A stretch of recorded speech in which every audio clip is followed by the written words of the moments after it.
Whether it be in the fight against Syrian regime forces in Idlib, or against PKK terrorism, or more recently against Libyan warlord Khalifa Haftar's failed advances towards Tripoli, there is one common denominator that has brought success and aerial superiority to Turkish forces, and that is Turkey's military drones.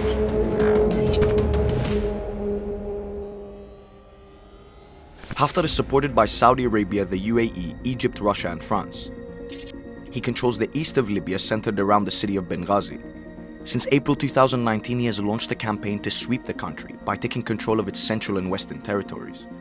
However, the UN-recognized government of Libya, the Government of National Accord, which is backed by Turkey, Italy, and Qatar, has managed to make decisive victories against Haftar's forces, moving them out of strategic territories.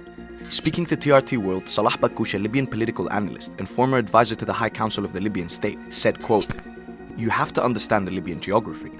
Libya is a vast country with open spaces and semi-desert areas, even in coastal areas where no one basically can hide troop movements. In this case, you need very much air cover. If you do not have air cover, you will be easily hit by the opposing side. And that's what happened to us until we got the Turkish drones." Drones made an arrival in the Libyan conflict at the end of 2019, and Turkish military personnel trained Libyan operators to fly them until the beginning of 2020. The drones have targeted Haftar's military bases, supply lines, and ultimately led to Haftar giving up key cities between Tripoli and the Tunisian border, as well as the expulsion of LNA militants from Al-Watiya airbase, the largest airbase across western Libya, which led to the GNA interior minister saying, quote, "The Turks saved us just in time." Turkish drones have also proven to be lethal and highly effective in the Syrian conflict.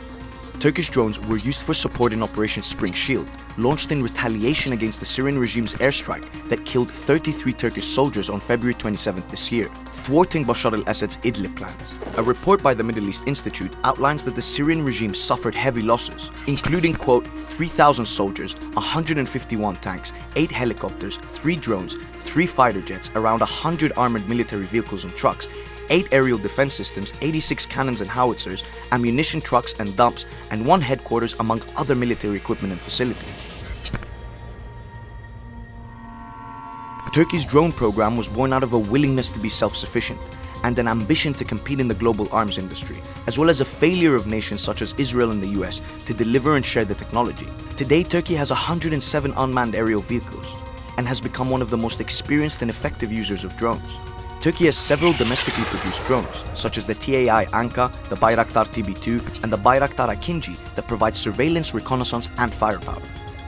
Turkey has started to export some of these drones to countries such as Qatar and the Ukraine, as the defense industry and self-sufficiency have been prioritized by President Erdogan, who aims to make Turkey one of the top 10 defense industry exporters in time for the Republic's 100th anniversary in 2023.